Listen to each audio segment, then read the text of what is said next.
All right, how you going? I'm going to cover a bit of a video, or a few videos. Don't know how it's going to roll just yet. Just going to let it go organic and see what happens. Holden grey motor build. Right, so what the go is with that is it acquired a few grey motors, 2 out of Rex, 2 that I bought. This one here is J block. It was a standard bore and it had a good head on it. It crack tested good. So I actually drove over to Holden to pick this one up. A lot of effort and kind of paid for it too. So it wasn't a freebie. But so basically the guts of the story is that this standard bore J motor was it was too good to kind of do what I wanted to do to it. Like I wanted to build a bit of a hottie and bore it out and do things like that. So, and also it was going to be an investment of a lot of cash, which I didn't want to spend.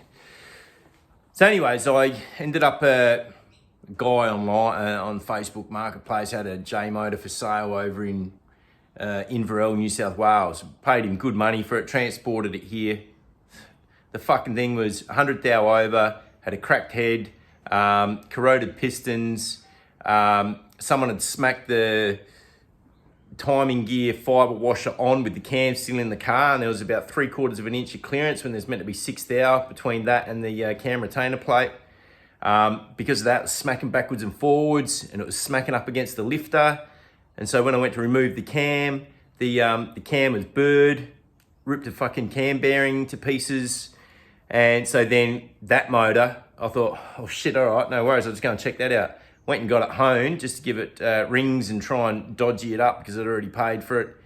And, you know, like basically, no, sorry, I didn't hone it. I went to the next oversize, which was 31825, which is 120 thou over. Massive, massive oversize. And 2 of the boards had split. So I was back to square one again. So that block is now put away, and I might do a big 3 1/4 bore in that one day with triples or something like that. But right now, so if the money investment in that other motor, which is meant to be a good runner, was fucking total waste of time, and it pissed me off. So now I'm back to this original J motor I got from Horsham. So I'll give you a bit of a rundown on that. Righto, so I stripped the motor. I took it into local engine reconditioner Southcott's. They hot tanked it, inspected everything, crack tested everything. So the head was good, the rods were good, crank was good, block crack tested all right. So then basically I brought it back home and started thinking about what I wanted to do with it. Another basic part of the story is that, so basically I've gone 60 thou oversize on the bores. She's all cleaned up. There's a lot of background to this, but I'm just going to pick up from where I am right now. I've installed the Welsh plugs, and you might see that there. What's that sticking out the side of the block? Well, I'll show you. It's for, with the block turned upside down now, basically you can see what's going on here. That's the oil pump. Instead of the oil pump going straight back into the bearings here and recirculating through the sump, it's going to be an external full flow oil filter, so full oil flow out of the block to a remote oil filter housing. Then it's going to flow back in, direct back into the bearings in here, into the bearings and circulate through the block. So it's a full flow oil filter, which we all know these grey motors were lacking oil filtration. So that's one of the mods that I spent a fair bit of time on getting that right. Now my plan is for this, because I've got all the dimensions and everything all worked out for all this, I want to get to a point once I've got this motor built and the car built, and I'm going to get around to start manufacturing and selling kits with basically the fittings and the bend. So you can more or less, all you got to do is drill and tap a hole in the block here, and you can go do a full flow oil filter yourself in your grey motor. So that's this one here in a nutshell. All right, over here I got all the rods. Basically the rods have been resized, the small ends, the big end's been resized, ARP studs. So anyone wondering about the ARP studs, there's no listing for an ARP stud. If you ring them up and go, I need some studs for grey motor, they go, we don't have a listing. So my local engine shop spent a bit of time rummaging through, and they matched something up for me, and I'll get the part number for you right now so you know what to do. This is it. part number is, whoopsie, that there, 1346001, 1346021, application Chevy 265 to 327, CID small journal V8. They are the studs to go on your grey motor rods. As you can see, they're ARP. Okay, so if you ring them up, they'll go, we don't do them for grey motor. But you know what? This is going to work. So you just got to get them resized and it should be sweet. Oh, the next little bits of goodness I've got. JE SRP flat tops. Nice little expensive piston, this one, forged. Beautiful piston, because I want to give this motor a bit of shit. So yeah, like that's the pistons I got there. I've had the crank reground. It was already at 30 thou, this crank, so I've had it reground to 40. Balanced. I've drilled and tapped the snout there, 716 UNF, to suit a retaining screw, but also it's going to allow me to use this tool to install the harmonic balancer. Okay, it's a small block Chev harmonic balance install tool, so that saves us putting the harmonic balance on and smacking it on with a hammer and putting heaps of load onto this single thrust bearing, main thrust bearing. So you don't want to be damaging this bearing, so we're just going to install it nicely without any load on these bearings. You can't really see it there, but there's a camshaft. Clive Cams reground the cam for me. That is just a 82 grind. 14 thou tappet clearance it needs. 264 lift. And there's the timings and all that there for it. So basically, it's an 82 grind. And yeah, so Clive says with some twin carbies, and you know, if you're going to be driving it around the street and not racing, he goes, that's the hottest cam, you kind of want to keep it without turning it into a pig. Right, inside here, I've got the cylinder head. That's a HSD fully 6 head. Yeah, a bit of an investment there. It's all wrapped up there, so I'm not going to get it out right now, but obviously when I put the head on, you're going to be seeing more about that.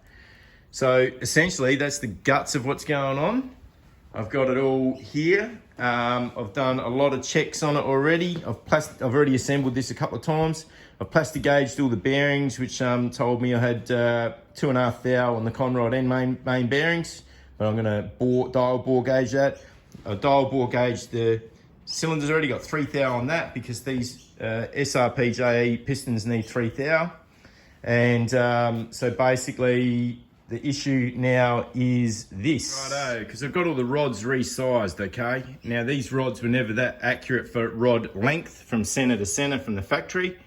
I think there was a 5 thou tolerance in the book, but I've got one that is extremely much longer than the other, and that's number 4 here, okay?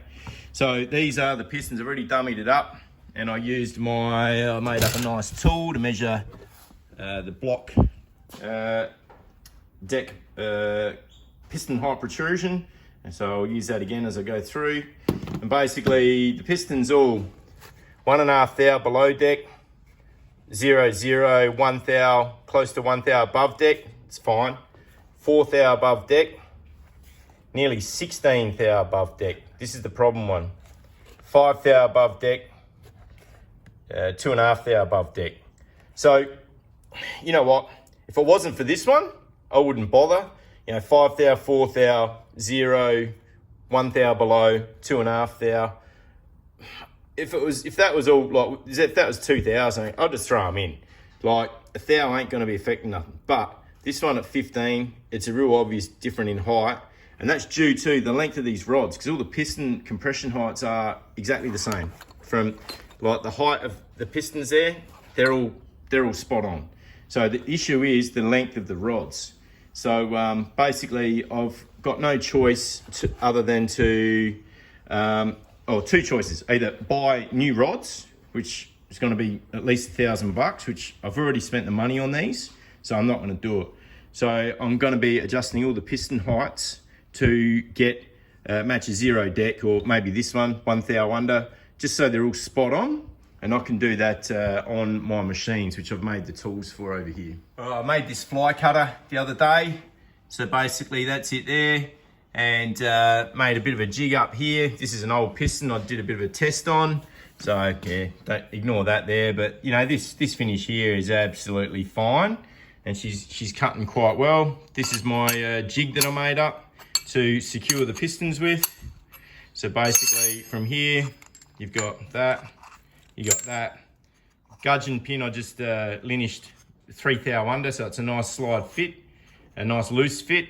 Made a couple of pins to go inside the gudgeon pin, and it's sitting at parallel on there. So this axis this way is set. This axis here can rock, and it's just a matter of setting it up and with the dial indicator, make sure it's flat from side to side. Then I'll take some cuts off the pistons. So it's actually really simple, and it's working well. So got a bit of work ahead of me, and I'm at the point now where it's down to the crunchy end. I've done lots and lots of time on this motor already, making sure she's all pretty good up to this point.